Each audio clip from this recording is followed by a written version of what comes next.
Arrogant, throwing fits, ripping shit, tearing it, imperative. Then I'm killing this mic no matter where I live. These derelict rappers acting the fool, this embarrassing, is flagrant. That's the nature of this entertainment, and we can't even change it. Guilty before arraignment, now the system tainted. But when we speak, they all laugh at us. And y'all wonder why I'm lacking trust. Try to fight a giant with attorneys that can back them up. That's church versus science, both sides start acting up. I'm late on my assignment, hopping up a mile high, climbing. Obviously never silent, you a lineman, I'm defiant. Cannot describe it, used to describe it as a young graffiti artist. Before the beard, I always got carded. At every bar, even though my bar has been the hardest. The scars on my face, and I ain't always been the smartest. But I'll show you where my heart is. I said I'll show you where my heart is.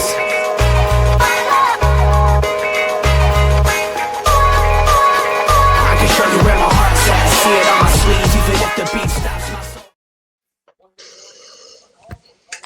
Ladies and gentlemen, the trio's back. It's Little Tuesday action, sports nonsense and whiskey. How we doing, gentlemen? Pinky, Robert. Tuesday. Apologies for last week. Good to see you, sirs. That's all right. We had you covered. We are. I know you gentlemen do. We are days away from Tron. I'm so ready. We're not there yet, Robert, but I get you. I got you. Hey, What yes, day how's does it come going? out? Technically Thursday.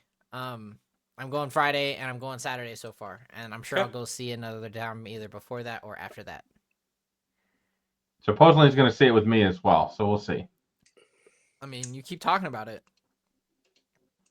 Well, you don't like going to my theater. You booked all the screenings before I even got in and got a chance. So I said I've got Friday and Saturday. Okay. Wait, what's your theater? I go to the IMAX because IMAX is the West. Oh, that's right. Yeah. And Pinky wants to recline. Because Forgot about that. I have a Dolby Vision, Dolby Atmos capable system at home, so I don't need to pay for that. I can't get IMAX shit at home, so I'll get IMAX. I mean, it's hard to argue with him on that situation. If you're a moviegoer, then I would lean towards Robert's side, Pinky. Apologies. If that I'm not a moviegoer though, so I don't give a shit. Like, if the IMAX wasn't so shitty, I would definitely agree with him. But the IMAX theater has reclining seats, Pinky. No, it's so small. You're cramped up. I'm like making love to the guy next to me. Like, those seats are way too small for that theater. Like, that is not the best IMAX theater you could go to. It's just the only one in town. I mean, yes, you are correct, and that's why I go to it, because I'm not. I mean, I will drive out of my way to go to. Again, Tron we're in different categories, my friend. I'm a big fat guy who needs a little bit of space. I don't need somebody right on top of me, and they don't need me on top of them. I mean, I'm accepting donations, Pinky. The IMAX theater is not comfortable, so that's just how it gets down. All right then. So, but we'll talk about Tron because we'll get there. It'll be coming up. It'll be coming up at the last 30-minute nonsense segment as usual when that kind of thing is fully opened up and discussed, if you will. Lot to discuss. A lot of sports going on right now. There's going to be two of them that we barely even talk or discuss, and that's just, it is what it is. Okay, we don't follow them. We, as a collective, do not follow them closely enough to give you a very good breakdown of regular seasons and postseason as a show.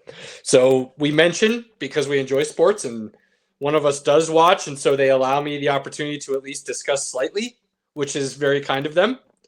And then we move on. But we've got a lot of NFL. Dude, first quarter of the season roughly is over. There's a lot to discuss on that situation. College, a whole lot to discuss on that situation as well with what happened this last weekend. We've got F1 news, championships, chaos coming potentially. And we shall discuss. We got to talk a little MLB. I cannot thank these guys enough for at least being willing to discuss it ever so slightly last week without me being here. The playoffs started. Pinky agrees it's worth discussing still, even ever so slightly. There's been a lot that happened since last Tuesday. We're already second round, almost into conference finals, okay? Championships, National League, American League championships in a couple situations. So there's a lot going on there. NHL kicks off tonight. Games on in front of me because there's sports to put on Tuesday nights again. Basketball will be coming up in a couple weeks. There's a lot going on. And then, as the fellas discussed, Peacemaker. Oh, my goodness. And then little Tron. Robert needs to get a little Tron in. All good. Can't blame him. So, without further ado, Pinky, to jumpstart us this evening, I pose to you and Robert a question. Are we in the midst of, and this is something you never really know until after it's happened, but to be able to kind of think about this in the moment, are we in the midst of the changing of the guard as far as who those top teams are and that, cyclical kind of changeover that happens every so often in the NFL? Are we witnessing it right now? Are we in the midst of the teams you expect to be at the top not going to be there soon? Your San Francisco's in the NFC, your Rams in the NFC, the Chiefs, the Ravens in the AFC, even the Bengals, given what's happened with their injuries and seeing how fragile they are without Joe Burrow. Are we in the midst of that, or is it just one of those crazy seasons and everything will fix itself, in the end kind of thing? Robert, you're kind of the not quite on the hardcore level that Caleb and I are on. I don't think I'm speaking out of turn there. What do you think? So, I mean, definitely there's been an apparent, I would say, change in the wind with things going on this season. Definitely not some of the way that we expected things to start off. I mean, you've got the sheet there, Caleb, so we know how off our predictions are, which is the point at the end of the day. But, I mean, I don't know. After the last night with Jacksonville and the Chiefs, I just really don't see the Chiefs putting on a show against Detroit next week. I just really don't. I mean, they in theory should beat the Raiders, but I mean at this point, are the Chiefs just open for just the taking? I really think so. I don't see them being a strong team right now. There's a lot of miscommunications, a lot of dumb penalties. I mean, shoot, they lost the game. They lost what? At least 25 to 30 yards in 10 seconds in the last, 15 seconds of the game at least. I mean, it was stupid. I mean, mistake after mistake after mistake. Like, it just got to be a joke. Like, the Chiefs are pretty much handing the win over to Jacksonville. I mean, it is kind of mind-boggling. And speaking of Jacksonville, I mean, they definitely might be something worth talking about. I mean, the lineup that Travis Hunter had on defense against Kelsey last night was awesome. That was one of my favorite parts of the night. Just kind of seeing that element, because he ended up getting, 60 snaps in, I think, in total yesterday. Just absolutely just, yeah. Every week. Upper echelon athlete. It's fun to watch. It's and that was one of the few things that we talked about at the beginning of the season, is that seeing what Travis Hunter is going to be doing, and he's living up to it. He certainly is becoming a key component in Jacksonville. Jacksonville, I think, may have it to get to the playoffs, to go the distance. I don't know, but I definitely think they're in a conversation worth having right now. The Eagles, I mean, they're kind of a slow burn. They didn't look great against the Broncos. They kind of, again, lost it in the fourth quarter for themselves. Broncos came in and just hit him with the steel chair and said, "Okay, we're moving on." Like, just checking out. World champs, nothing to us. So we'll see what happens. It's the Broncos and Jets this weekend. I still think the Broncos are in the conversation, but they're still kind of struggling a little bit as a sophomore offense, I would say. Bo Nix is still kind of figuring things out. Sean Payton still seems to kind of be a little confused. I don't know what you would say on that, Pinky, but Sean Payton really doesn't seem to have a kind of a clear offensive direction right now. It's kind of all over the place. Okay. So those are kind of my big ones right now. I mean, I still think the Lions are actually going to be contenders. We didn't really have them high. Initially, when we were talking seriously on our sheet, we had them really high, I know, but after they started a few different things, we weren't 100% sure. So it's good to see the Lions still kind of being in that conversation. So before we talk about the Lions, coming back to your question, Caleb, I'm going to say no, that we're not a changing in the guard at the moment. I just think a lot of the upper echelon teams that we have right now, that we've had for the last 3, 4, 5 years, all have some serious issues that are going to cause them to possibly struggle this season. Whether you talk about the Chiefs offense is starting to go up and the Chiefs defense is starting to come down. I also think teams aren't afraid of the Chiefs right now. And I don't know if that's playing into their play calling where they played conservative in the past and now they're willing to attack the Chiefs like they weren't in the past. I don't think teams are scared of them. I still think the Chiefs are going to be there in the end. I mean, I've seen the offense the last 2 weeks. The offense has gotten a lot better than what it looked the first couple weeks of the season. So not just that, I think people are forgetting and underestimating how big of an ad Rashee Rice is going to be when he comes back to that offense. Doesn't he come back in like 2 weeks? Yeah. Yeah. The dynamic that he creates as both a big play receiver and a possession receiver to then help open up that same area of the field for Travis Kelce, which then explodes the speedsters, right, Pinky, and the run game. Right now, they've got Hollywood Brown and Juju Smith-Schuster kind of playing the Rashee Rice role. Right. And neither one of them has the escapability of Rashee Rice, the yards after catch that Rashee Rice will generate. So absolutely, they won't have to quite rely on Kelce. Kelce looks just completely washed. He should have retired 2 seasons ago. As much as he thought he was feeling good, he does look like he's lost a full step at this point. I will say, in his defense, though, it does appear that he's, I don't know if this is the right wording, but it does appear to be that he's a much more willing blocker. Yes. Whether that's them just holding him in the line more and running him less into routes, or him just knowing that he's lost that step in the receiving and he's willing to sit on the line and fight in the trenches a little more, combination of whatever it is, I don't know. But like you said, Rashee Rice can play that role now. So if Kelce can block and then go out afterwards and not be that first option, you know, it, like you said, that offense is on the rise. And that's a scary kind of thing, because I agree with you. I don't think people are scared of the Chiefs like they once were. Maybe even a season ago when they were winning those close games all the time, and they seem to not be getting the ball bouncing their way this year, which I expected. Like, to get that same season that you've had the last couple of years is so rare and statistically impossible that they were bound to come back down to earth in those games, right? Those one possession, close scored games. But with you saying that offense is on the rise and me agreeing, I think we do get to the point, if Rashee Rice comes back full and they stay healthy on that offensive side, and that line keeps seeming to gel like it has each week and get a little bit better, by the end of the season, people may not be scared of the Chiefs as a whole, but I bet you they'll be scared of Patrick Mahomes again. Right. I still think the offense is going on the upward trend, and they're going to be in the playoffs. I have no concerns about the Chiefs.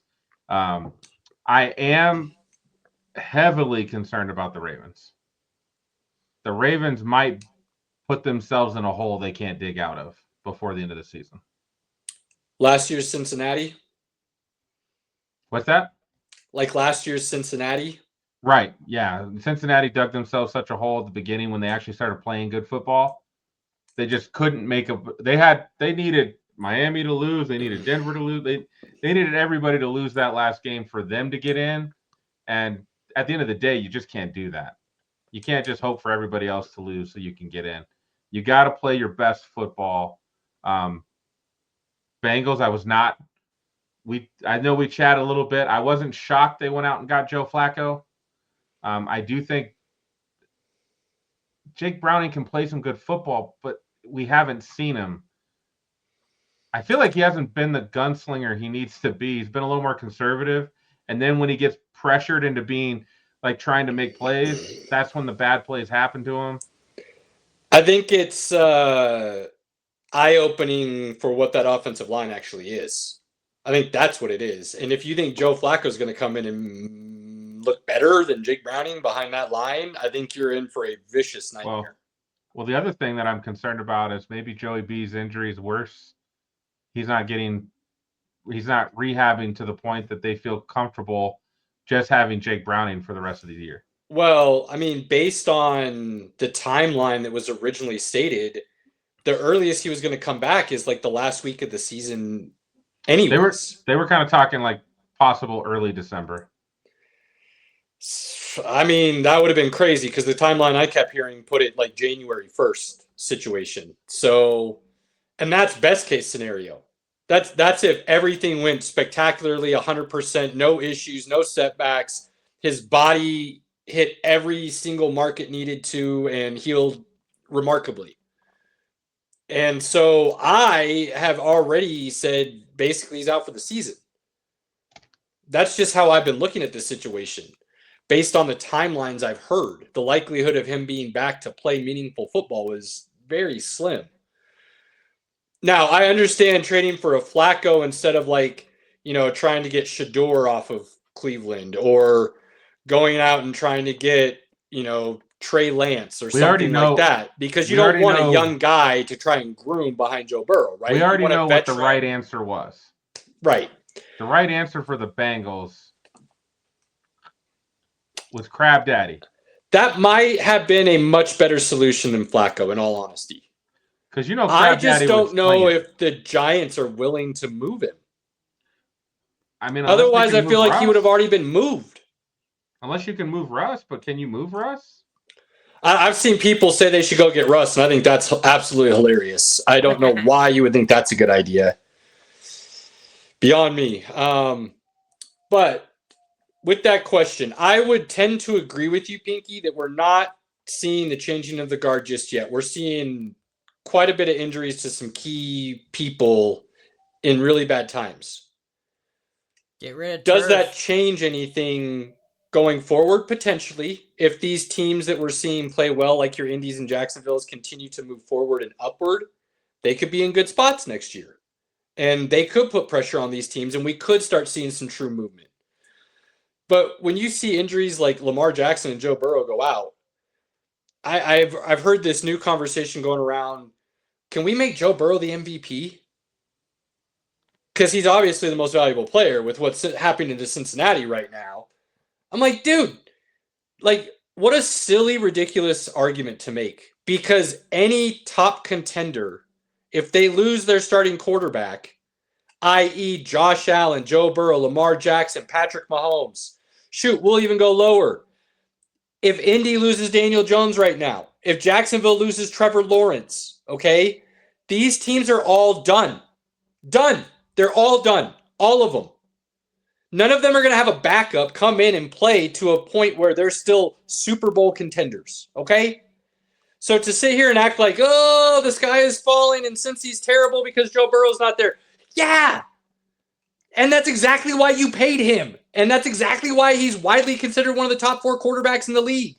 Because he makes up for deficiencies other places. You can't pay other places because you paid him because of how good he is. It's the same with Josh Allen, same with Lamar Jackson, same with Patrick Mahomes. If Patrick Mahomes goes down, the Chiefs are done. What are we talking about here? Yes, Joe Burrow could have won an MVP last year based on his numbers.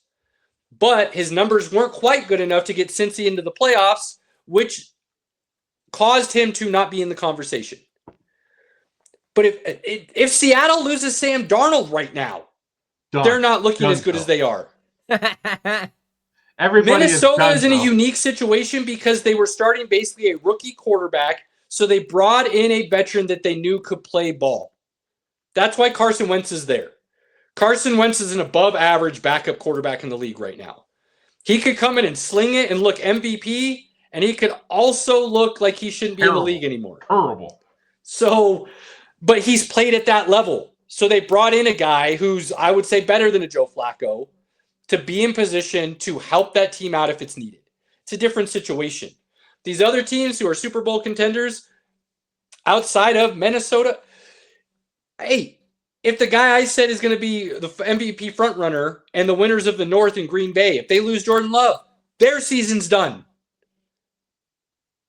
And that's with, I like, my head just went blank, Pinky. Malik Willis. Thank you. I like Malik Willis. I think given the right situation, he could have been really good in Tennessee. They chose not to build around him, build for his skill set. He came in last year and he actually played really well for Green Bay. So maybe they could find a way to still be viable, potentially. But I would still take them off my short list if Love went out. We talked about Matthew Stafford before the season even started and how hesitant we were to pick their record the way it was, but we pick it because we assume everybody's going to be healthy. But it still caused us a lot of concern because if Matt Stafford's not in there, we did not like the Rams. Dog shit. So I think what we're seeing right now isn't a changing of the guard yet. I think we're seeing some teams finally get some good coaching and they're able to use the talent. I told everybody, I think Jacksonville has a lot of talent if they can put it together, and I think Indy has a lot of talent if they can put it together. I didn't have faith in Daniel Jones, and I didn't have faith in Trevor Lawrence any longer. I still don't long term, but they could change that in the next couple of weeks if they keep playing the way they are. So we'll see. But I think that's more what we're seeing right now rather than the changing of the guard. We're seeing major key injuries to the top contenders, and you're seeing now how good and valuable those players truly are. Absolutely. Absolutely. And again, at the end of the day, at least when we talk about offense, what's the most important part of a team? The quarterback. Well, in some cases, if the quarterback can't... Oh, you want to go with our actual answer, which is the offensive line? The offensive line. The offensive line can make Geno Smith and Sam Darnold and all these guys look really good when they have time to throw the ball. And most quarterbacks in today's game look pretty good when you have time to throw the ball. When you're under pressure, that's when the shit hits the fan. So we can't spend too long on this, but I thought you would like this, Caleb. I think we need to start talking a little bit more about this guy. Is Baker Mayfield not the coolest guy in the NFL right now? Dude, he's the best.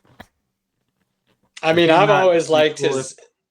I never discounted him because of the swag or the personality or whatever anybody else wants to call it. I've always enjoyed that. We've talked about it on the show many a times. You want to talk trash to me? I'm going to grab my nuts and give you the finger from the other sideline. I'm going to plant my flag after I beat your ass and you're 50. Like, I'm good with all of that. I've got no issues with any of that stuff from Baker. I'm a big believer in the fine line between confidence and cocky. And cocky is when you speak without spoken to. Confidence is telling people when they ask a question. Baker's confident. You ask him something, he's going to give you an answer. And a lot of people don't like confidence. And they try to say it's cocky. But Baker doesn't just say stuff. He doesn't go out of his way to do things. There's not a diva part of him. But if you ask him a question, he's going to give you a true how I feel honest answer.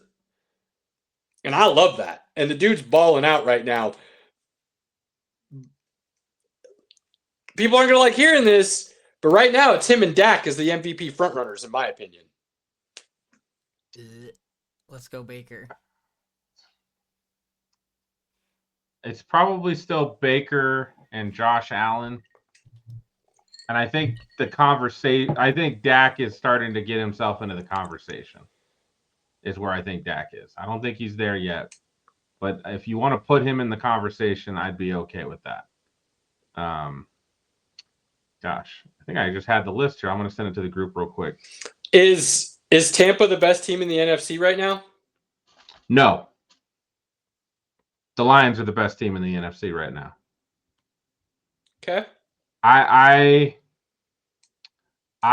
think the Lions are just a step above the Bucs. I think the Bucs can give a game to anybody in the NFC. And if the Bucs beat everyone, I wouldn't be shocked. I do think the Bucs are pretty damn good.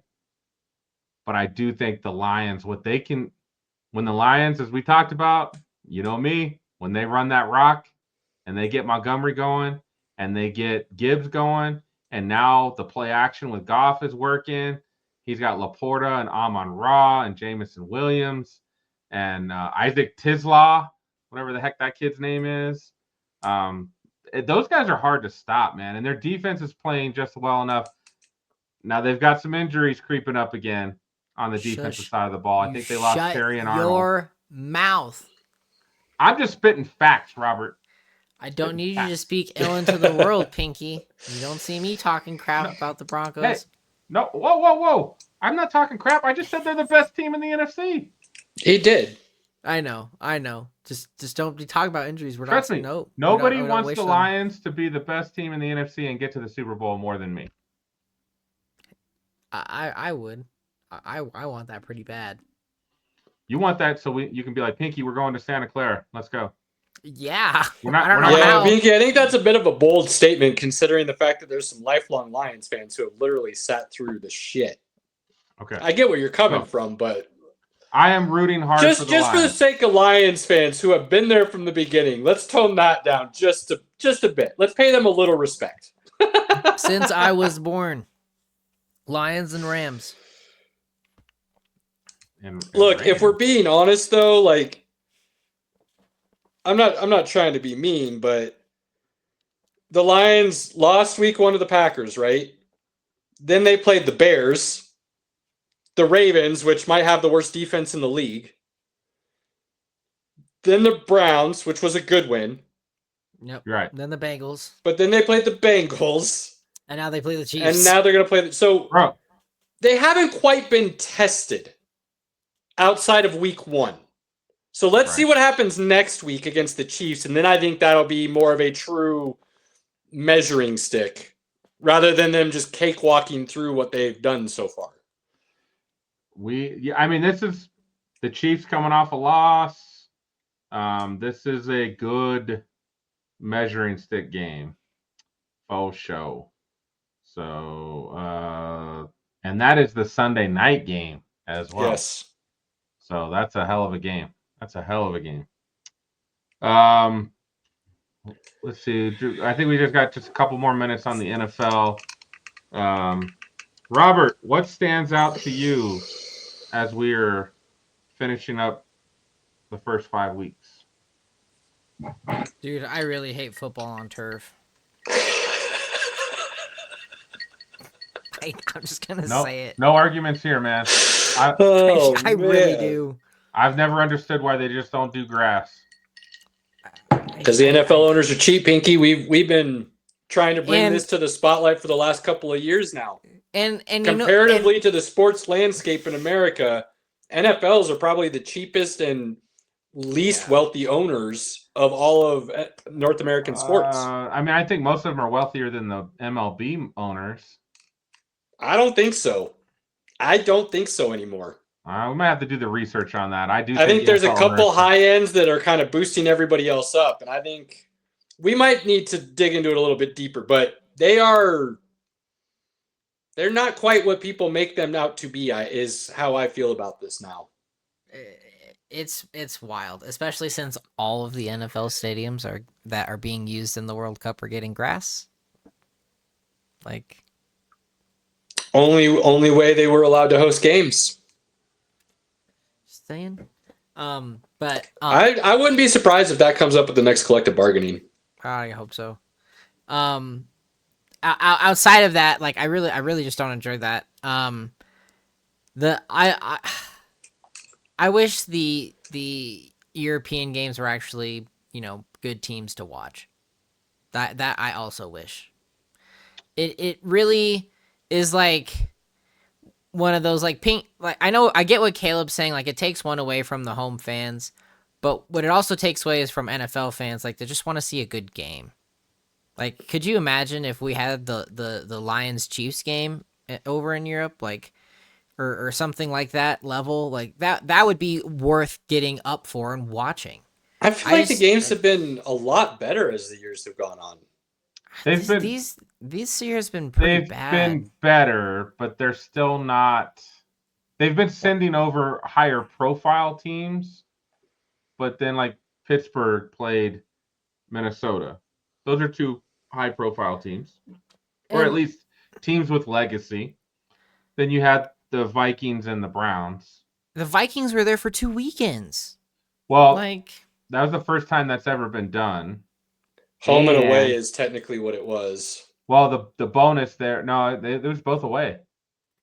They were both considered away games? Yeah, that was why the NFL, they volunteered for that, so they didn't have to go to Pittsburgh and they didn't have to go to Cleveland. Weird. So they volunteered for that, which again, I think it makes sense. You're And- already there. Your clock's already Like, And they're correct me if I'm wrong. I guess I haven't paid that close attention to it in this aspect, but I think they play on grass over there. Yeah. yeah. That's actually a separate issue all in and of itself, actually, though, Robert, because the turf used for football and soccer is not the same level of turf that you would use for American football. No, It not. is completely different turfs. Yeah. And so that has actually been an issue over there as well.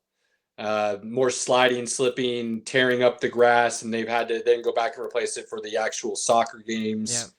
Yeah. So it's a tough, fine line that they're playing right now. I think they're starting to get a better handle on it. But the more this gets pushed, and like Roger Goodell says, he wants to see 18 games. He wants to see a full season's worth of games overseas. So, and I say 18 because if you don't think 18 is coming in the next year or two, 18's coming. Yeah. So, which though I like, honestly, There needs as to a be fan, 2 bye weeks then. Yeah, as a fan, I think it's actually perfect. Like, I think when you're looking at things around the sports landscape that I think are like perfect, the NCAA March Madness basketball tournament, it's perfect right now. Nobody counts the 68, right? We still think of it as 64. 64 is perfect. It's perfectly set up. Right. I think an 18-game NFL schedule would be perfect. And I know some people say it's too long. Players aren't thrilled about it. 2 bye weeks, I think, is brilliant to help with injuries and things. The season then would end on President's Day weekend, right? So then everybody gets Monday off. Right. There was another benefit. Oh, only 2 preseason games. So you cut the preseason down. You do more joint practices I would also, for training camp. I would also get rid of the practice squad. Just make them active players. Like you can I've never understood why why they limit to such a small group on, especially game day rosters are what, 54 right now, 53. It's stupid though. The amount of money that they're bringing in, if they want a better product and they don't want to have to worry about the injuries causing issues, the obvious easy solution is to increase the rosters. Well, and that's why they've changed a lot of their rules now. Because you can keep a guy on the practice squad, but call him up for game day. But you can only do that so many times before you have to put him on the active roster. Let's just put them all on the active roster. Everybody's got a 70-man roster. Yeah. So you might carry more O linemen. You might carry more D linemen. Do 80 for all I care. And here's the deal. You save money. They're still paying the practice squad guys. Right. They're just those practice squad guys, I think last time I checked, made roughly 60 to 70 grand a year. They're making $4,000 a week, most of them, and not including their, like, some of them are getting a decent so bonus. They're making a livable wage. You could just pay those bottom end guys still the same thing. Do you want to be in the NFL or not and try to earn your spot? Those guys aren't going to turn those contracts down. The problem is at this point there is still like a minimum. Well, I know you'd have to. The collective bargaining would have to work through that rules and regulations and the pay scales and things of that nature. And yes, they're probably going to get bumped more than what they make on the practice squad. But I do like the idea, Pinky. I have given it some thought myself, so we're on the same page there for sure. All right. Before we move on to college football, cheers to the Broncos. They won a game that in the past they would not have won. Crazy stat: the Broncos, trailing by 14 points in the fourth quarter of a road game, were 1-112. Ooh. They're now 2-112 in games where they've trailed by 14 points in the fourth quarter. So, things did not go great for 3 quarters, and somehow the team found a way to win. And you know what that starts to mean? That's a pretty good football team. Good find ways to win. It helps. Good football teams find a way to win when they haven't played their best football. So, cheers to that. I'm excited for London. I guess I'm having people over at 7:30 at my house for Bloody Marys and mimosas. I was just joking, but I mean, hey, if you're serious, I'm game. Huh. So you're welcome to come, Caleb, if you want to. You don't say. It's an interesting thought. All right, we're going to close that. Let's close that. And then I only did it for F1. It's only fair if he does it for NFL. I mean, yeah, F1 was great. F1 was great. All right, let's switch gears now, and let's talk about some college football. Woo! And that's one, baby. What's one? What's going on? Caleb can't hear you. Oh, now I get it. Now I get it. Caleb, so glad you could join us. Yeah, things happen, you know. It doesn't want to grab it. There we go. Let's see if that works. That is where I want to start, Pinky. I've been pounding the table since I was a little guy. I've never understood it. The preseason polls are a joke. They always have been. They're absolutely ridiculous. They're there for conversation starters, TV ratings to try and get people into viewership, I guess. I think it's dumb. There is zero reason, especially now. Once the BCS started, it should have been antiquated and gone. But especially now, the preseason polls should be non-existent. They should be abolished. There should be zero conversation around them. The first poll that gets released should be the first time we get the college football playoff rankings. And that should be the first poll that's released. There's no reason to have polls outside of that otherwise. You want to know why? Preseason top 10 teams. Week 7. Texas, preseason number 1, unranked. Penn State, preseason number 2, unranked. Ohio State, 3-1. Clemson, number 4, unranked. Georgia was number 5. They're now number 10. Notre Dame was number 6. They're now number 16. And the fact that they're still ranked is a gift. Okay? Oregon went from 7 to 3. They moved up. Alabama started at 8. They're still at 8. LSU went from 9 to 11. LSU's getting a bit of a gift being that high as well. They've looked awful. Miami went from 10 to 2. So, yes, some teams have moved up. Some teams weren't ranked. None of them were ranked properly. And 1, Except 2, Alabama.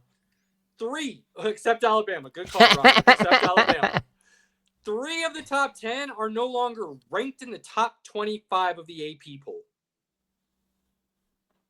This is a joke. The other problem it creates, Pinky, is not just teams ranked too high that are now really low. It's teams that weren't even ranked at all that might be playing really well that should be getting a lot of credit and aren't. Because they weren't ranked to start the season. So now people are looking at them with a side eye. Like, oh, well, yeah, that's your record, but you're not actually that good. Oh, you haven't played anybody. Oh, there's always an excuse. So it takes a miracle to even get into the top 25. And then it takes another miracle to even be considered in the top 12. Doesn't matter what your record is. It doesn't matter what your strength of schedule is. It doesn't matter all those other metrics. People use this weird eye test. And then you hear things like that chick a couple weeks back who had the most ridiculous rankings I've ever seen in my life. And she was unwilling to talk about her process and then said it doesn't matter anyways because other people will rank them, so mine won't actually matter in the long run. Justification. Like she made it a joke. So why people still allow this top 25 to be a thing when it's not the official college football playoff top 25 is baffling to me. Yeah. All I know, boys.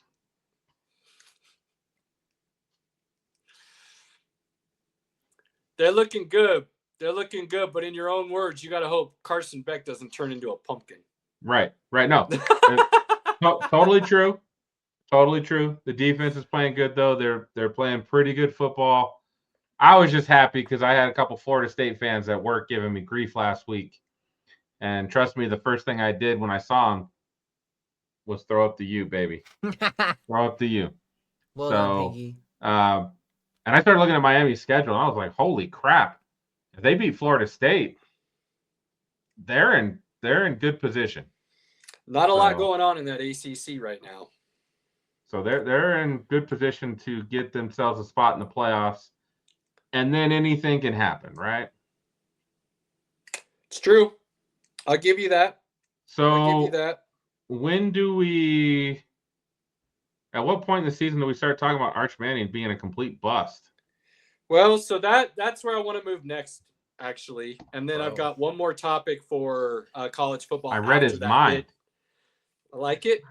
One more topic for college football after that I want to touch on, and it's going to come off a little biased, but you know what? There's no other way to bring it up without it sounding biased, so we'll just get there. As far as Arch Manning goes, Pinky,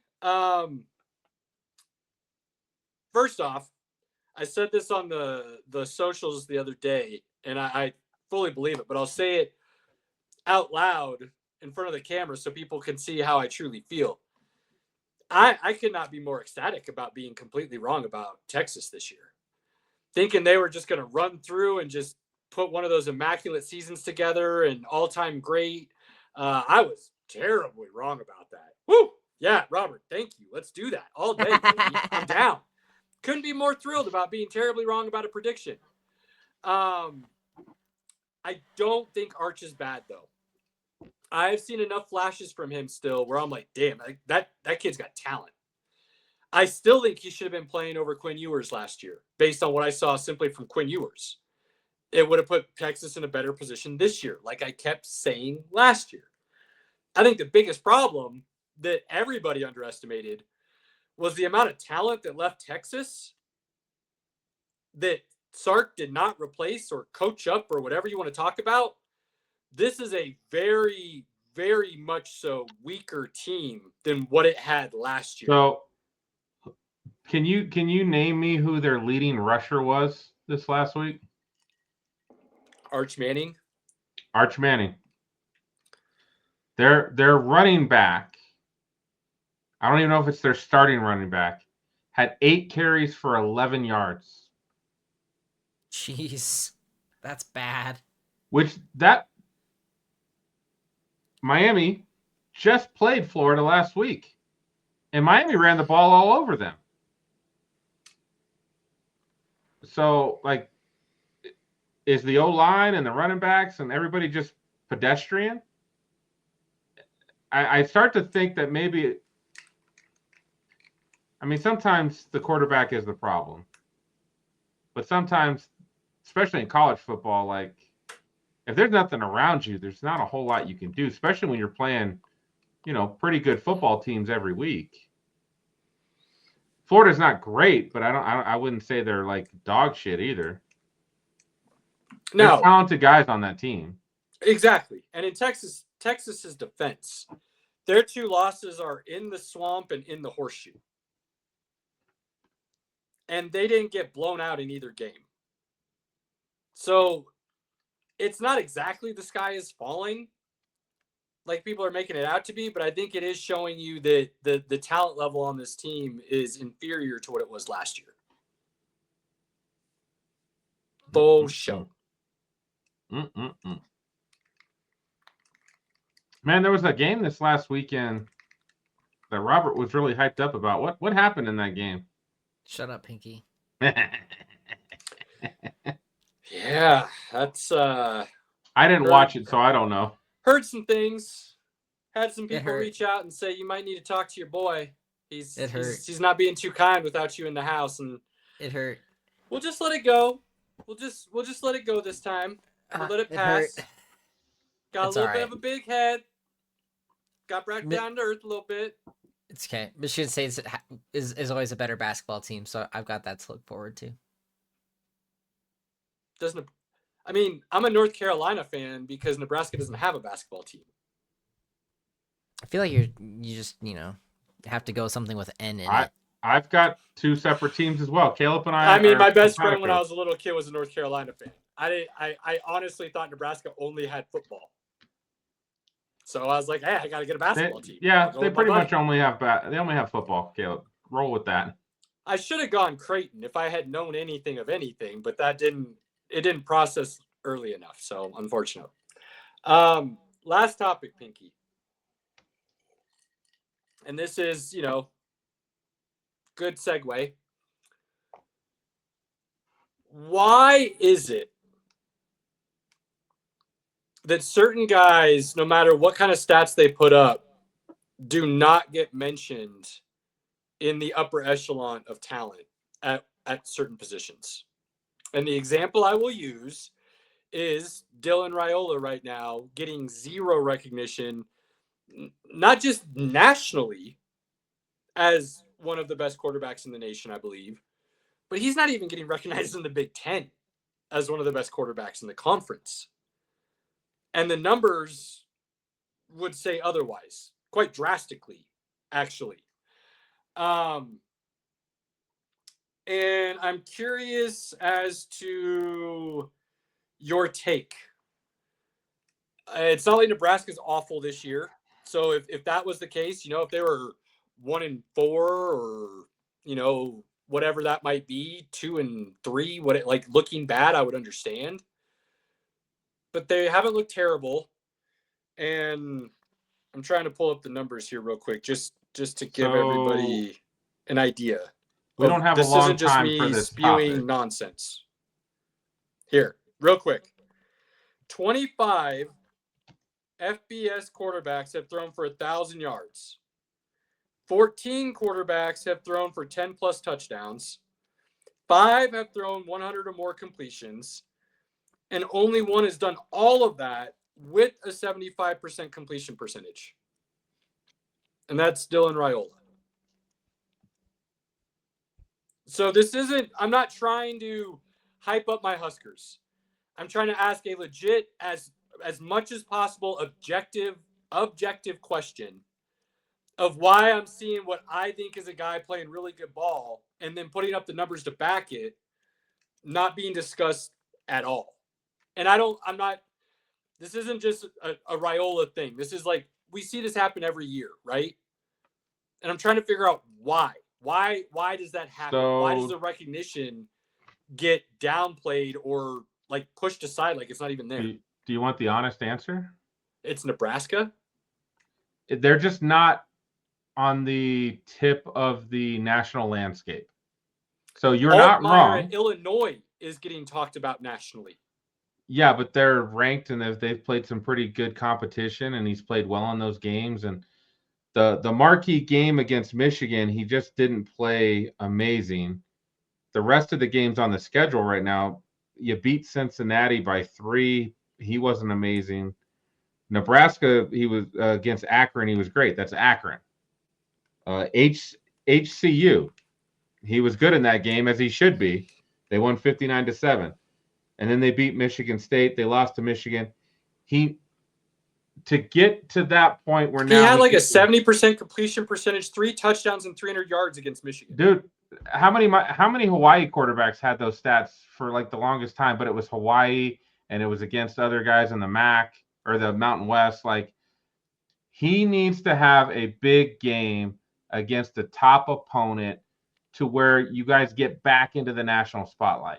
He can keep putting up these numbers, and it's not going to matter because people aren't going to think of him in that way that they're thinking about some of these other quarterbacks, because he's not Nebraska, he's not at Georgia, he's not at Bama, and he might technically be playing better. He could be like Shedeur Sanders last year, where he said if you pick Dylan Raiola up and you put him on another squad, he's the best quarterback in the nation. That could absolutely be true. And I wouldn't even I don't even think I'd put an argument against it. He might be, when you talk about putting him on a team with a lot more talent, better play caller, better O-line, better running backs to support him. He could be the best quarterback in the nation overall. But at the moment, he's at Nebraska. They're not getting the national spotlight. And at this point, they haven't played a team to where, again, the Michigan game is the only team really measuring stick game. And he was okay, but not good enough to get the win for him. He needs that signature win where he balls out and looks amazing. And now we'll start having that conversation about him being in the top quarterbacks. I think Fair. That would be absolutely true. Don't hate that at all, Pinky. Now, while I agree with you, I'm going to devil advocate the point you just made and throw a wrench into it. Are you familiar with Mr. Chambliss? from Ole Miss. No. Transferred from Division II after winning the national championship and the equivalent of the Heisman last year. Was the backup at Ole Miss to start the season. Starter did not play well. This man has come in and now moved Ole Miss to the number 4 team in the country. He has thrown for 1,000 yards, 5 touchdowns, 1 interception, 64% completion percentage. Why are we not talking about this guy? Why is this guy not being talked about? This is the number 4 team in the country. Won the equivalent of the Heisman for Division II last year. So there is some hardware behind his talent, if you will. And now he's leading a team and playing really good ball at the Division I level. I'm confused why we keep harping on this guy from Penn State or this guy from Clemson or this guy from LSU. When I said last year these guys aren't the best, this year they're not playing the best, and people are still rating them as such when there's dudes at the position across the country playing far better football. I think you would have a good time having lunch or dinner with like Joel Klatt, because he would probably totally agree with you. Why are we not talking about these guys? He'll bring up a lot of those conversations. He does a great job at that. He does. I do enjoy some Joel Klatt. It's Ole Miss. And Ole Miss is not typically in the national spotlight, and that's why you're not hearing. If you picked him up and you put him on USC and USC was undefeated and ranked 4th in the country, he'd be the hottest thing there is. He's at Ole Miss. That's the end of it. It's unfortunate. It's unfortunate. So, PSA to everybody out there. There's a lot of talent across the country. I highly recommend you go watch and check it out. And if you're confused on why we're saying some of these is talent, hit us up. I'll let you know exactly what I'm watching that's giving me this eye test that I believe these guys are really good. And I'll say, go watch this. Go look for this. Go pay attention to that. Come back and report. All right. We got to do some quick hitters. Major League Baseball playoffs. I really don't know where everybody stands right now. I got you. I was just pulling this back up. Tigers forgot to show up tonight. Tigers did not show up tonight, unfortunately. Seattle takes a 2-1 lead in that series. PSA, Pinky hates baseball because of this 3-5 bullshit. I can't stand it either. 3-5, then 7-7. I'm not a fan either. I was talking to a Dodgers fan today, good guy, and I was like, man, I really hate this format. And he was like, well, Pinky, the one thing about it, if they played 7 games, we're playing till November. December. And it's cold. And I was like, well, then maybe we should shorten up the regular season then.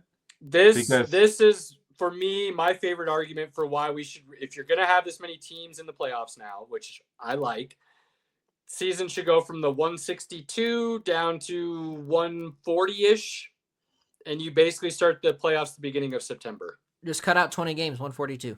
Exactly. That might, I'd have to look at where it lines up, because you got to have the weeks. It's not just the date. You really need those weeks, Robert, to be able to play a 7-game series. But that would probably work pretty close if I had to guess. That would probably work pretty close. So it would be nice if you did 7-7-7. That would be good. I just don't think you get the best team when you only play best of 3 and then best of 5. I'm 50-50 with this, Pinky. I don't disagree with you, but at the same time, one of the reasons I don't hate it, and again, this is me maybe in baseball people not getting along again, but baseball does 3-game series. That's like what you do all year. You go somewhere, you play 3 games, you go somewhere else, you play 3 games. Like that's kind of the common. Sometimes you'll play 2, sometimes you'll do, you know what I mean? But 4. It's like, here's a 3-game series, and then you talk about they won the series. They 2-1, but blah, blah, blah, blah, blah. Moving on. You do that all year. You're a really good team. So I don't hate it for that aspect. So while I agree with you, it should be 7. I don't hate it because it still lines up with what baseball does throughout the year. But during the regular season, when you lose that one series, you still got 30 more to go. Don't disagree with you there either. Again, not disagreeing with you, my guy. It's like I said, I'm very much 50-50 on this one. So Yankees are up 7-6, bottom 5. They are down 2-0. So if they lose tonight, they're out. On the other side, LA is up 2-0 on Philly. They play game 3 tomorrow. And Chicago and Milwaukee. Milwaukee is up 2-0 after winning game 2 last night. So we could see the NL be done after tomorrow, potentially. Seattle and Detroit will play again tomorrow night, and so will the Yankees and the Blue Jays. So we could see both of those series end, or we could see them extended. That'll be interesting to keep an eye on for sure as well. The Seattle, Detroit, and the Yankees Blue Jays series are insanely interesting for a couple different reasons. Detroit-Seattle. Detroit was the best team and the hottest team to start the season. And then they had one of the most epic collapses in baseball history. And I think it was a 15-game lead after All-Star break that they blew to lose the division and almost missed the playoffs entirely. Seattle was a team a lot of people weren't really expecting to do much except for this guy, because I did call that at the beginning of the season. Just keep that in mind. But they came out swinging. They won a division that a lot of people said that was Houston's or Texas's to lose. Right. And Seattle came out and smoked that. So that's very interesting for that reason. Looking at, arguably the two best teams in the AL at the start of the season and then at the end of the season. Yankees and Blue Jays are interesting because this is in division. This is AL East. Yankees had this division up until, I think it was the end of July. And then they had some injuries and some other things hit. And then the Blue Jays took it over and never looked back. The Blue Jays also, I think it was like 6-1 this year or something stupid like that with the Yankees. They only lost one game to the Yankees the whole season, I think it was. So this is the Yankees trying to get right against a team that just owned them all season in so many different ways. So that's why that one's very interesting. I will say LA and Philly, those are what many people believe were the two best teams in the league, in the National League to start the season. Many people thought that should be the NL championship. Them playing here is just the way everything worked out based on division winners. Well, they didn't expect the Brewers to come out and just smoke this season. Well, the problem really was LA falling flat a little bit and allowing San Diego to win the division, which then caused LA to be a wild card rather than division winner, which then put them and Philly on the same side of the bracket rather than opposite sides of the bracket. So that's interesting, but Philly looks like they already went golfing. Like they've already gone fishing, they've already gone home. It looks like there was a little bit of the fight at the end of Dodgers last won that night's division, game. bro. Huh? Dodgers won that division. San Diego won the division, I thought. Dodgers won the division. They were ranked 3rd. Padres were 5th. Did Philly? Philly won the East, yes. But the Dodgers won the West. I could have sworn San Diego won that division. Dodgers Either way, it doesn't matter. They ended up on the same side of the brackets, and it messed things up. Chicago, Milwaukee, same division again. NL Central. Very familiar with each other, played each other a lot throughout the season. Milwaukee is the Cinderella of these playoffs. They're the team that really nobody even had in the playoffs. Didn't have the talent, a lot of skeptics, and they just keep winning. So it's going to be interesting to see where that all shakes out. Right now, the Jays look like the team that are going to win that series against the Yankees because the Yankees just can't figure it out. And then it's a crapshoot from there. Detroit, Seattle, Blue Jays, any of them could go. If LA doesn't come out of the NL, I will be very surprised. There's so much talent from top to bottom with the bats, from top to bottom with the arms. For them to not get back to the World Series would be an epic disaster. So we'll see what happens there. We'll see what happens. Finally, for sports, Pinky, take it. All right, NHL season started tonight. Let's go, Red Wings! You know where our loyalties lie. The Avalanche. It's all about goaltending this year. They should be pretty good, though. Landeskog is playing his first regular season game tonight. since 2022. El So- Capitan. Things could be looking up. We got some tough things. I did talk to Cody. He mentioned Penguins are done. Their top 3 guys are over the hill and should be traded. Panthers aren't repeating based on Barkov has a knee injury. He thinks the Kings have done really well. He thinks it's if you get a chance, go see Ovechkin this year. It's his retirement tour. Go see Ovechkin. He did mention January 19th. They come here to Denver. Maybe something to go check out. He Might need did to purchase some mention tickets early for that one. Yeah, McDavid only signed a 2-year contract. He gave them a gift. You think Brady took some deals for the Patriots? McDavid just I don't even know how to fully describe it, but what he did for that organization and the Oilers is going to cause a ripple effect for a lot of other franchises and superstars trying to get paid, because he took a serious pay cut to stick with them and try to win a championship and put talent around him. He has 4 teams that can at least surprise what people think they might be, and it's the Islanders, the Sabres, the Ducks, and the Utah. Did they pick a name? Are they the Mammoths? What did they go with? Are they even on this graphic? This might be an old graphic because I don't think they're on here. That is an old graphic. So, Robert, what's the Utah hockey squad? They couldn't get Yetis. I think it's the Mammoth. I think it's the Mammoth too, because I was upset that they were taking the Denver indoor lacrosse team name. The Utah Mammoths. Yeah. Mammoths. All right. Yeah. At the end of the day, go Avs, baby. Go Avs. Go Avs, go. We don't hide our fandom. We're openly willing to talk about it. Go Wings. Absolutely. Go F1 Wings. happened this last weekend. Singapore, baby. Mercedes is back in form. Well, kind of.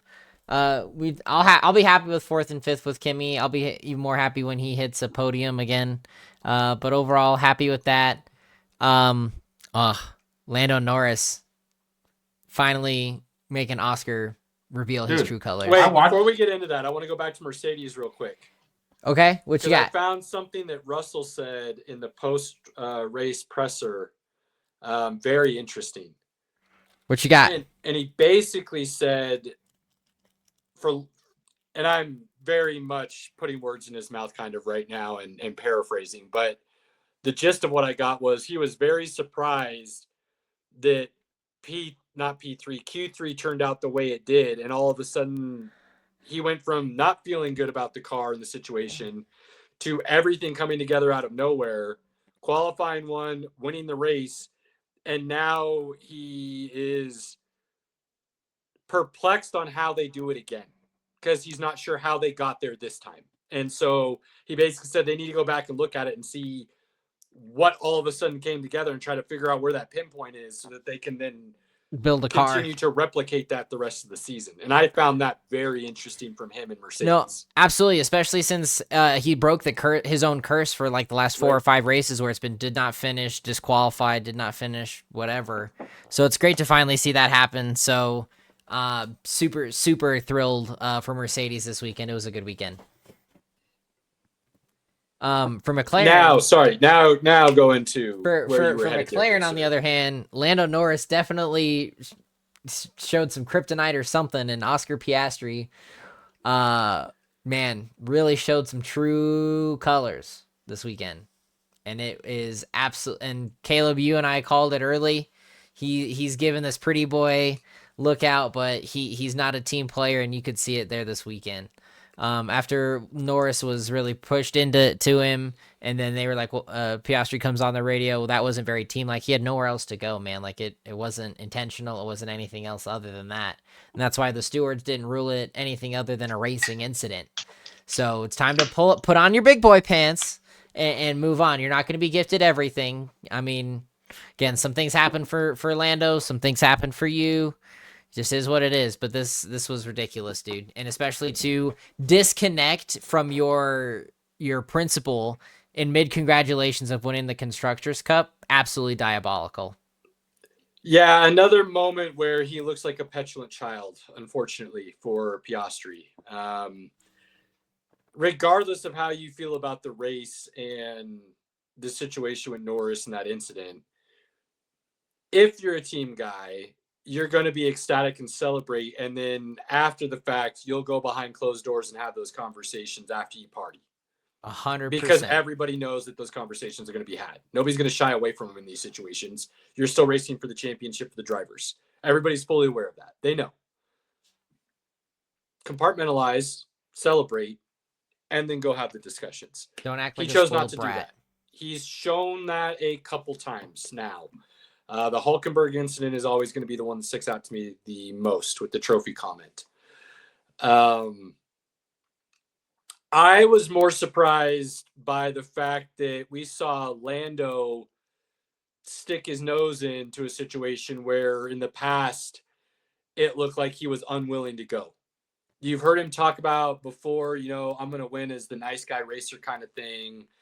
I'm not going to make attempts that could put us in bad situations or could cause penalties. Like that was kind of his MO, if you will. And as soon as I saw that, my first instinct was, that's a mindset change. That's somebody who's willing to now go race for the championship. And it put, in my opinion, Oscar on notice saying, hey, man, like, we're teammates. I'm not going to try to do anything dirty, but I am going to push the envelope, if you will, and try to get everything out of my car I possibly can now, rather than maybe not do something that I would have backed away from at the beginning of the year. And so now that's something Oscar's going to have to take into consideration. I think McLaren, though, is in a lose-lose situation now at this point.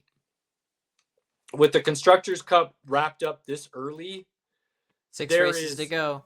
There is zero reason for team participation now. There is all reasons for every driver for himself situations now. And I am very interested to see what happens next week in Austin, because is it not a sprint race too in Austin? Is Austin one of the sprint races? It should double be. Points on.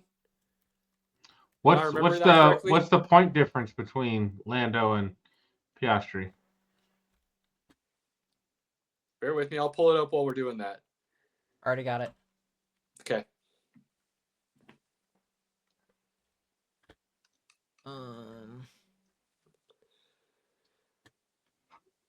Because there's 3 sprint races coming up to end the season, right? Mm-hmm. I thought Austin was one of them. But either way, even if it's not, my point being, there's a lot of points coming up here. A lot. And McLaren is yes, so the next dominant. one is on Saturday in Austin. Okay, so there it is, yeah.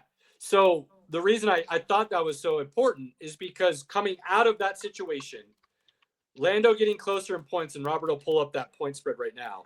It is 22 points. 22. Piastri has 336. Norris has 314. Max has 273. So with the sprint race, that's a chance for points, and then the race itself. I don't think you're going to see McLaren sharing information like they have been anymore.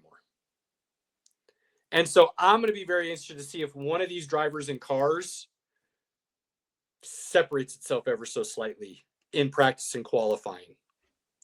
And if that happens, do we see it repeated then as the season ends? Or does the team come together and say, no, we're still going to race clean. We're still going to be a team. We're still going to share everything. This gap is going to be minimized again. And you guys are going to be that tight in competition the rest of the way. That's where I'm very interested to see how this gets handled now with McLaren. It'll be an interesting 6 races. I'm excited for the 17th, or I should say the 19th actually, because it'll be on Sunday, which is at 1. So that'll be an interesting thing to figure out with watching football. So TV laptop. Yeah, something. TV, iPad. TV, iPad, phone.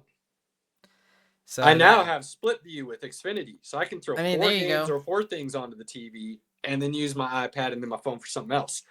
I'm rolling right now, baby. I will not. I've got I will- 1, 2, 3, 4, 5, 6 different screens just here in my little tiny room, so I've got options. I'll miss that race since I'll be at the Broncos game. So. Lame. Respectfully lame. Yeah, respectfully lame. Yeah, eat a dick, Robert. This is the world's smallest violin playing "My Heart Bleeds for You," Pinky. Eat a dick, Robert. All right. Oh goodness. Um, So yeah, that's the big F1 news right now. It really nothing else matters in my opinion. There's a lot of other really cool storylines that I'll be following, but the only thing that really matters now is how McLaren's going to handle this championship race. And I don't know if Max is still eligible to potentially throw a wrench. I don't this know. weekend. I didn't do the math, but if he is, even more fun to see how this unfolds between those three, because it really is those three. And Max put a wrench in the plans this last weekend, and Russell obviously did as well a little bit with the win. But Max is, since the break, has been back to form. And he could easily play a very vital role in who wins this championship, whether it's Oscar or Lando. And Max could decide on the last race. It could come down to the last race, and Max could. He still has a chance. He still has a chance. Okay, so it's very interesting, and especially with the 3 sprint races coming up and those extra points on the line. That's what's going to be fun to watch these next 6 weeks. Yeah, so he needs to catch at least 7 points per race, and Lando 10.5 points a race. Okay. So, yeah, with 6 races, 3 sprints remaining, it's mathematically it is possible. Which is realistically cool. Not high, but hey, that's what goats are made of. Fact. Without further ado, ladies and gentlemen, I give to you the spoiler king, Roberts. Spoiler alert. Man, this episode was just this is probably the best episode of the season. Unless the finale that's an hour long is gonna really put it to bed. That whole segment between the dad and the brother and just kind of opening up and kind of getting a peek behind the curtain of how this Peacemaker was and how bad he really was, and that his dad really wasn't a white supremacist in this universe and that he doesn't agree with it right before, Vigilante bursts through and just stabs him to death.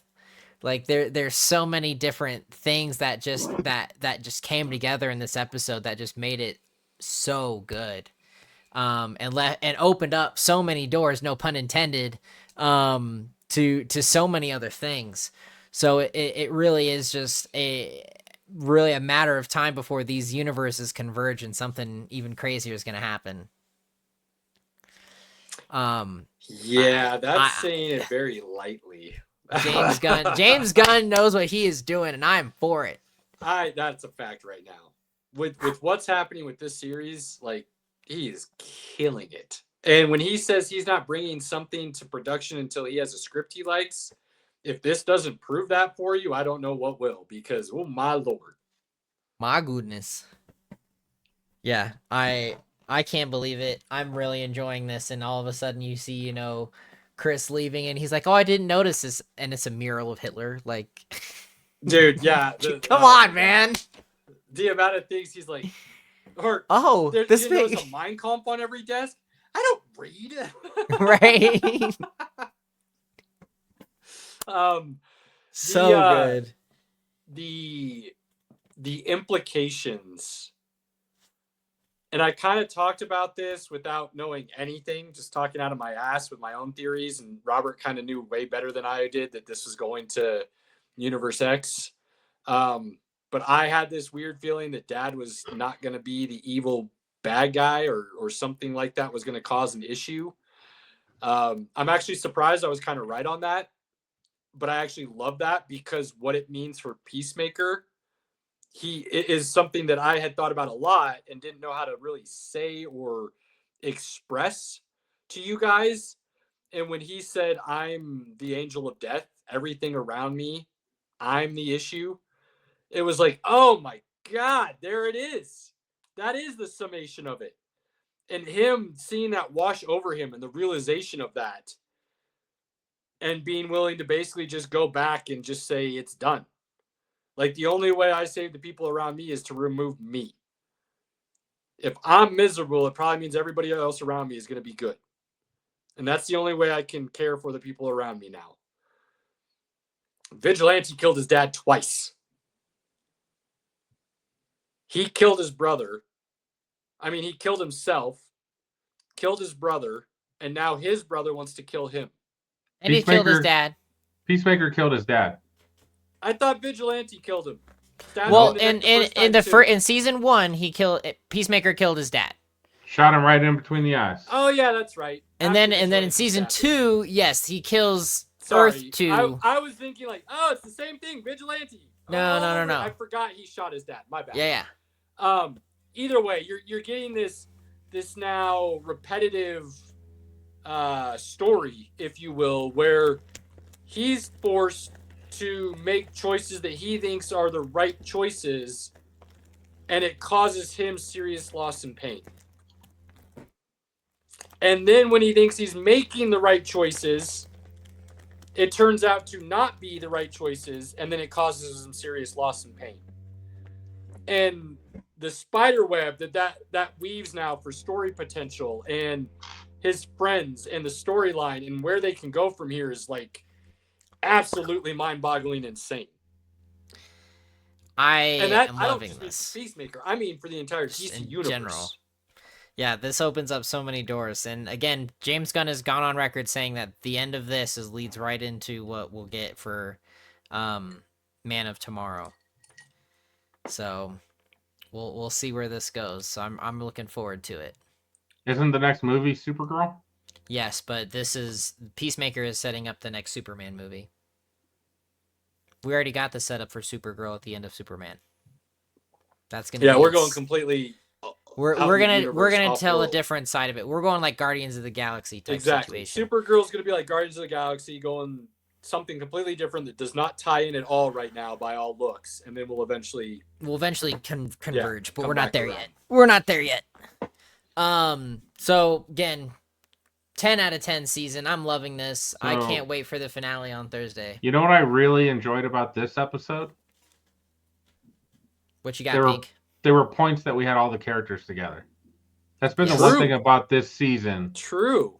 That Economos has only been interacting with like one person. Adebayo's been interacting with, like, we haven't had the whole group outside of together. there. Well, we did have the party rooftop barbecue. I was about to say we had the barbecue, but that was it. So I think that's one of the been a great season.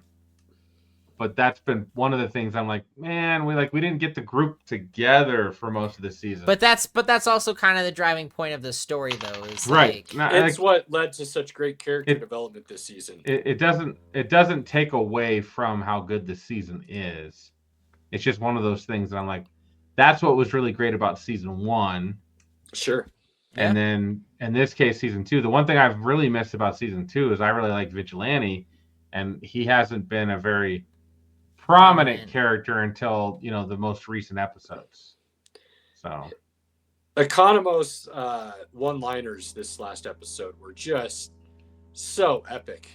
That guy has no spine, that's for sure. Oh, but it's so funny the way he goes about doing it. Like, tries to have a spine and then he's like, no, he's lying.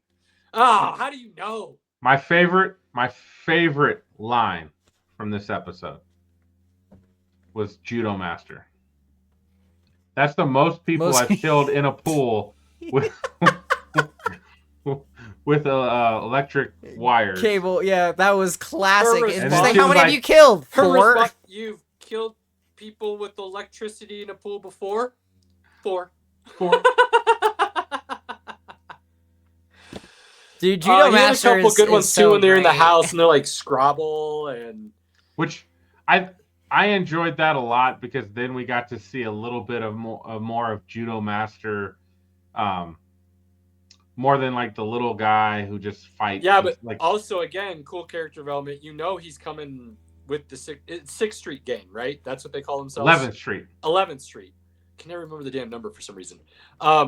You can see where he's going to be coming over to their side soon. I think having that conversation and realizing things aren't what they seem on both sides, I think is going to draw them to find common ground and eventually friendship, just like the whole 11th Street Gang did. So It's the I will 11th say- Street Kids. The 11th Street Kids. Whatever.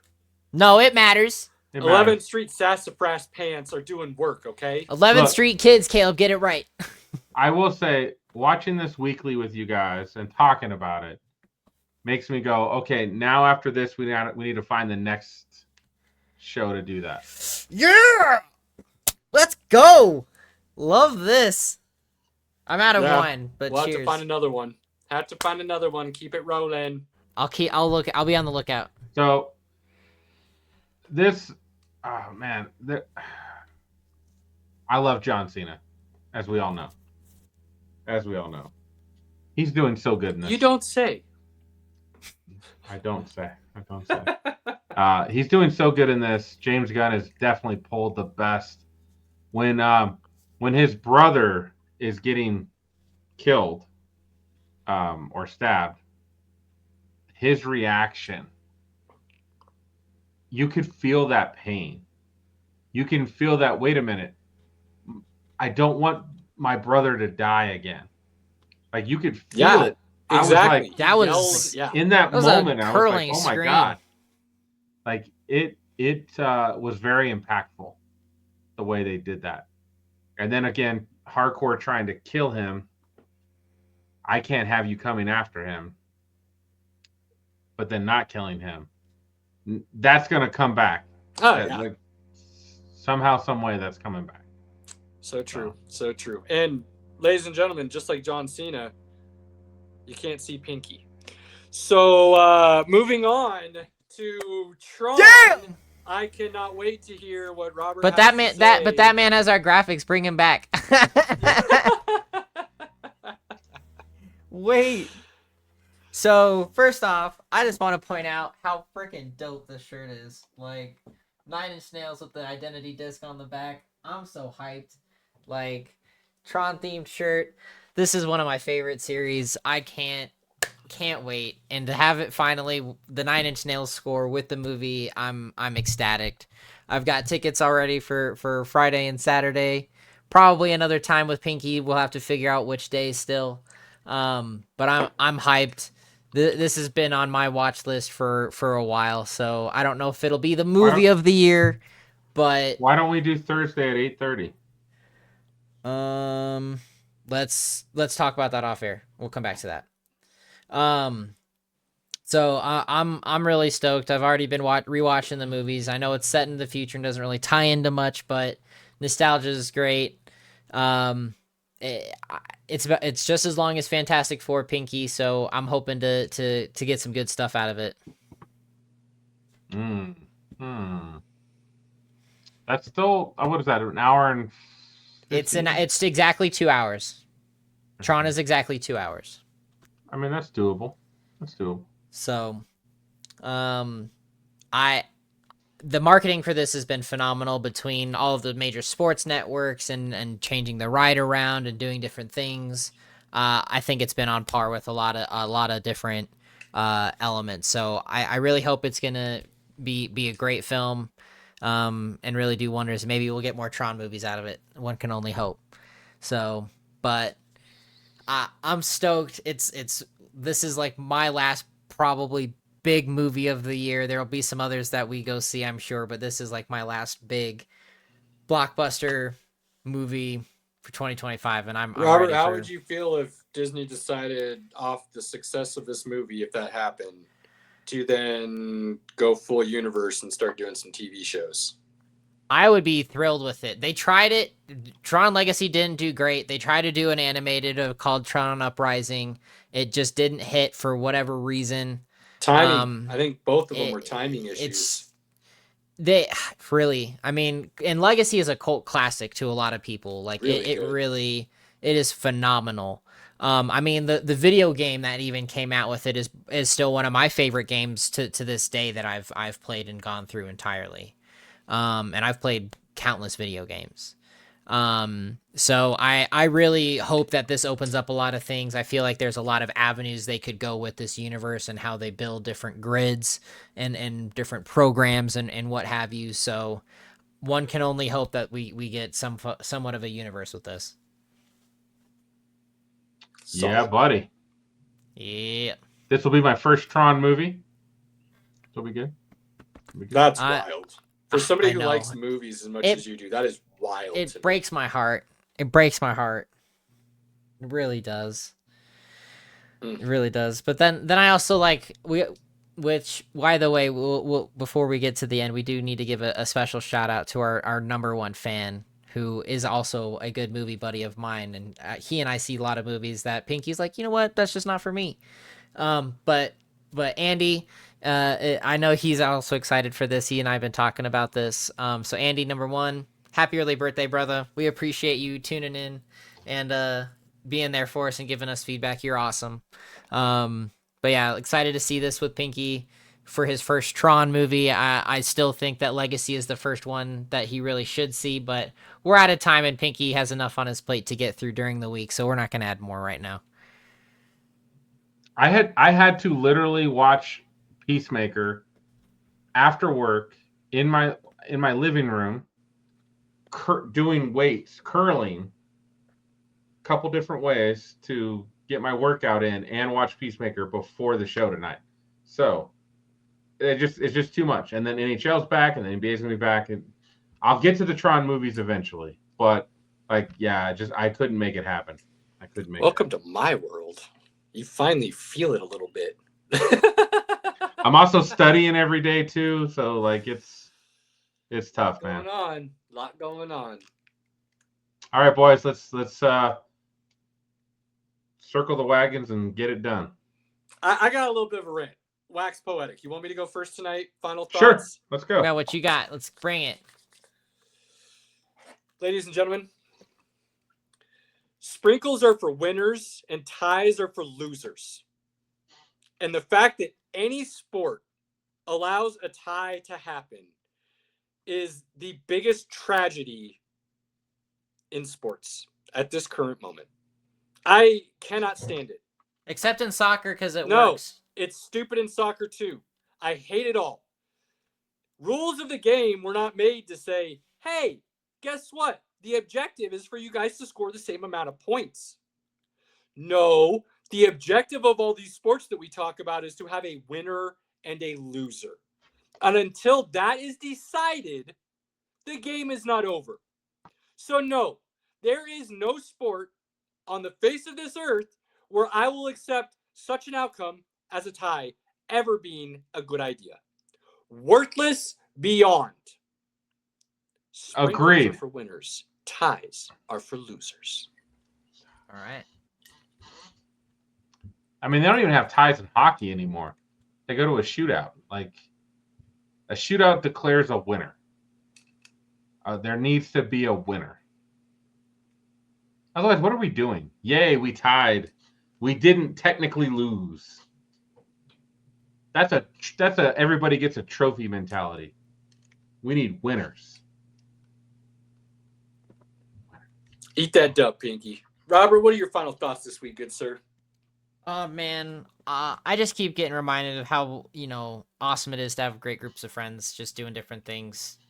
It's great. I mean, Pinky made a comment today that really touched me. He's like, Robert did see you this weekend and it just felt empty. Like it didn't feel right. Like there's just something that wasn't there. And so it's always great spending time together. Again, we get to see some of our best friends tomorrow, celebrating Andy. Like it's just going to be a good time, and getting to spend time with friends it's always great.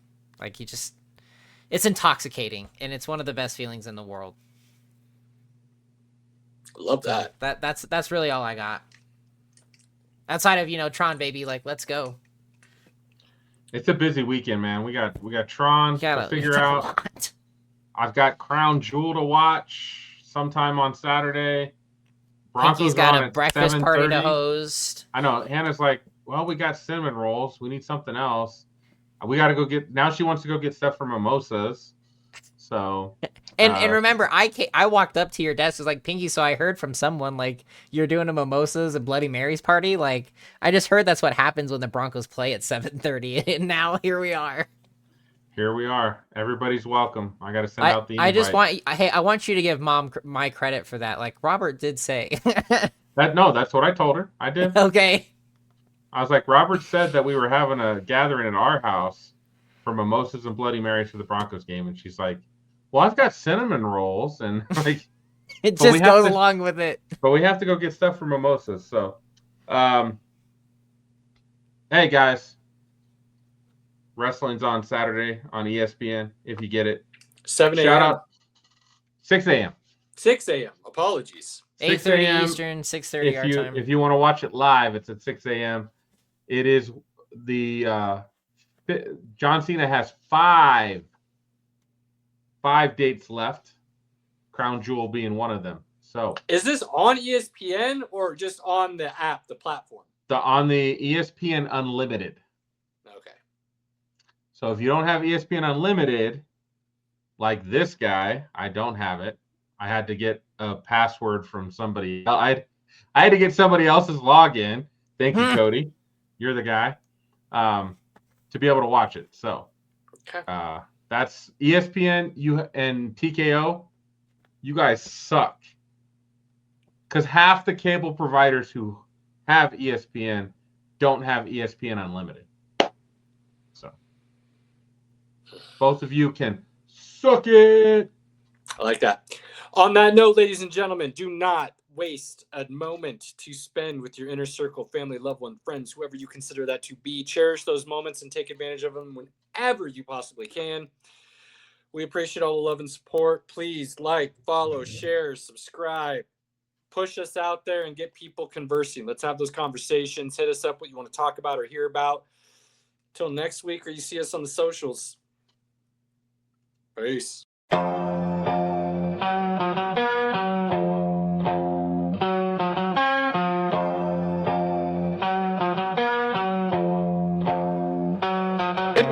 Pinky in the building, repping orange and blue. Broncos country, yeah, you know how we do. Hot take so wild, you remember the name. From college ball to the pros, Caleb spitting game. Robert here, the pop culture plug. From comics to racing, pour the drink in the mug. Sports, nonsense and whiskey, yeah, bold talk. Good laughs and a glass in the air. Sports, nonsense and whiskey, right? Kick back, tune in, take a wild side stride.